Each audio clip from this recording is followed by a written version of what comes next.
غذائی بندش کر دی، یعنی کہ ان کے آنے جانے کے تمام راستے بند کر دیے، اور وہاں کے لوگ فاقہ کشی کا شکار ہو گئے، وہاں پہ قحط پڑ گیا، اور آہستہ آہستہ لوگ جو ہے وہ بہت ہی یوں سمجھ لیں فاقہ کشی کا شکار ہونے لگے۔ اس کے بعد حجاج بن یوسف نے ایک بہت ہی یوں سمجھ لیں شفاق کام کیا کہ اس نے مکہ پر، حرم کو بھی نہیں دیکھا، مکہ پر پتھراؤ کیا۔ اس نے اپنی فوج کو حکم دیا کہ پتھراؤ کرو۔ ایک طرف سے مکہ پر فاقہ کشی کا ظلم مسلط کیا ہوا تھا اس نے، اور دوسرا اس نے ان پر پتھراؤ کرنے کا جو ہے وہ ظلم مسلط کر دیا۔ جب لوگوں نے یہ دیکھا، اسی کی فوج نے، حجاج بن یوسف کی فوج نے یہ کہا کہ عبد الملک بن مروان ایسی اجازت نہ دیتا کہ ہم یہاں پہ پتھراؤ کریں۔ حرم کی تھوڑی سی ان کو شرم آ رہی تھی کہ حرم پر پتھراؤ کیسے کریں، اور اس کے ساتھ ساتھ انہیں عبداللہ بن زبیر کی جو امن کی پیشکش تھی اس پر بھی انہیں تھوڑا شرم آ رہی تھی۔ تو جب اس کی فوج نے پتھراؤ کرنے سے انکار کرتا کوئی، تو وہ خود آ کر پتھراؤ کرتا، خود آ کر مکہ پر اور حرم پر پتھر پھینکتا۔ تو جب اس نے یہاں پر پتھراؤ کیا اور ان پر غذائی بندش کی، تو وہاں کے لوگ فاقہ کشی اور پتھراؤ کے ڈر سے بہت ہی سہم گئے تھے، اور آہستہ آہستہ عبداللہ بن زبیر کا ساتھ چھوڑنے لگے، اور بہت سے لوگ شہید ہونے لگے۔ عبداللہ بن زبیر آخر کار ہمت ہار گئے، اور انہوں نے جا کے حضرت اسما رضی اللہ عنہا سے، اپنی والدہ سے مشورہ کیا۔ انہوں نے اسے مقابلہ جاری رکھنے کا مشورہ دیا اور حق پر ڈٹے رہنے کا مشورہ دیا۔ عبداللہ بن زبیر کے بارے میں آنے والی ایپیسوڈ میں آپ کو تفصیل سے بتاؤں گا کہ وہ کون تھے اور انہوں نے کس طریقے سے خلافت حاصل کی اور اس کا بیک گراؤنڈ۔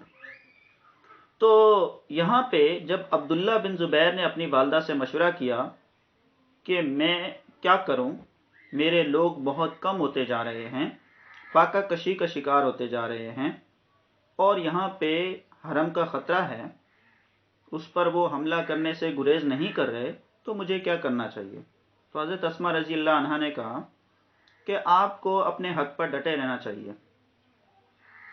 اگر حق پر ہیں تو ڈٹے رہیں، اور اگر آپ حق پر نہیں ہیں، اپنے لالچ کی خاطر، خلافت کی خاطر لڑ رہے ہیں، تو پھر آپ سے برا انسان کوئی نہیں ہوگا۔ تو وہاں پہ حضرت عبداللہ بن زبیر دوبارہ کھڑے ہوئے اور گئے، دوبارہ لڑے، آخر کار دشمن کی صفوں میں گھس کر لڑتے لڑتے شہید ہو گئے۔ وہاں پہ حجاج بن یوسف نے ان کی لاش کو اٹھایا اور مکہ کے اندر لٹکا دیا۔ ان کی لاش 3 دن تک لٹکی رہی۔ جب حضرت اسما رضی اللہ عنہا وہاں سے گزری تو انہوں نے دیکھا کہ میرے بیٹے کی لاش لٹکی ہوئی ہے، تو اس نے کہا کہ سوار ابھی اپنی سواری سے اترا نہیں ہے کیا؟ اس کے بعد اسی حجاج بن یوسف نے جب یہ کیا کہ عبداللہ بن زبیر کو قتل کر دیا، تو اس کا نتیجہ یہ نکلا کہ اسے حجاز کی گورنری مل گئی۔ جب اسے حجاز کا گورنر بنا دیا گیا تو وہ کچھ دن تک تو وہاں پر مکہ میں مقیم رہا۔ اسے حجاز کا گورنر اس لیے بنایا گیا تھا تاکہ وہ امی خلافت کو مستحکم کر سکے۔ تو کچھ دیر تک وہ مکہ میں مقیم رہا، امی خلافت کی خلاف ورزی کرنے والوں کو قتل کرتا رہا۔ یہ جو اس کے مظالم تھے، اس نے عوام کے جو حوصلے تھے وہ پست کر دیے۔ آخر کار وہ امی غلامی پر رضامند ہو گئے۔ اس کے بعد وہ مکہ کے بعد مدینہ کی طرف روانہ ہوا۔ مدینہ کی طرف روانہ ہوتے ہی اس نے وہاں جا کر ایک اعلان کیا، ایک تقریر کی۔ مدینہ میں بہت سارے صحابہ زادے، صحابہ کے بیٹے اور اس کے ساتھ ساتھ تابعین کی کثیر تعداد رہتی تھی۔ اس نے جا کر وہاں پہ ایک بہت بڑی تقریر کی، اور تقریر کرنے کے بعد عبد الملک کی بیعت پر رضامند کرنے کی انہیں کوشش کی۔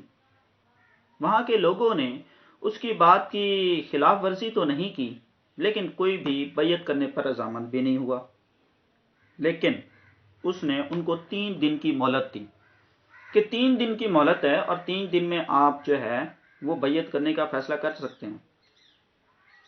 تو وہاں کے لوگوں نے، جس نے اس کی بات مان لی اس نے اس سے بیعت لے لی، اور جس نے بات نہیں مانی اس کو وہ قتل کرتا گیا۔ وہاں کے لوگ چونکہ اس کے ظلم کے قصے سن چکے تھے تو سہم اور ڈر کی وجہ سے انہوں نے اس کی خلافت کو قبول کر لیا، اور جن لوگوں نے انکار کیا اس کو وہ قتل کرتا گیا۔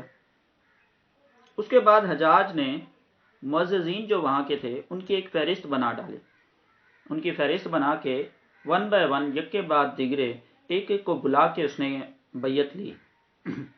جس نے خلافت کا انکار کیا اس کو اس نے قتل کر دیا، اس کی گردن اڑا دی۔ اس کے بعد نتیجہ یہ نکلا کہ 2 ماہ تک اس کی بربریت وہاں پہ جاری رہی، اس کے جو ظلم تھے وہ جاری رہے۔ آخر کار ان مدینہ والوں پر جو قیامت آئی ہوئی تھی حجاج بن یوسف کی صورت میں وہ ٹل گئی، اور اس کا عراق میں تبادلہ ہو گیا۔ اس کے بعد اس نے عراق میں جا کر کیا کیا؟ عراق میں جانے کے بعد اس نے کسی ایسے صحابی کا قتل کیا کہ اس کی وجہ سے اس کی موت کیسے ہوئی۔ تو یہ تمام باتیں ہم آنے والی ایپیسوڈ میں ڈسکس کریں گے۔ اب آپ کو میں یہ بتا دیتا ہوں کہ وہ کون تھا سیریز، اور اس کے ساتھ ساتھ جتنے بھی سٹوریز سیکشن کی سیریز ہیں وہ آپ کے لیے کیسے مفید ہیں سی ایس ایس اور پی ایم ایس اسپائرنٹ کے لیے۔ لیکن یہاں پہ آپ نے وہ کون تھا سیریز اور سٹوریز سیکشن کی جتنی بھی سٹوریز ہیں آپ نے ان کو ریوائز یا ان کو رٹا نہیں لگانا، کریم نہیں کرنا، جسٹ آپ نے نالج گین کرنا ہے۔ یہاں پہ آپ کو کسی بک کی ضرورت نہیں ہے کہ آپ وہ بکس لیں اور اس سے یہ جو میں نے سارا کچھ آپ کو بتایا اس کو ریڈ کر کے اسے رٹا کر کے لکھنے کی کوشش کریں۔ آپ نے جسٹ جو سنا ہے اس نالج کو گین کریں اور دماغ میں بٹھائیں، پھر اس کو ریٹین کریں۔ یہاں سے جسٹ آپ نے نالج گین کر رہا ہے۔ اب اس نالج کی آپ کو کیوں ضرورت ہے؟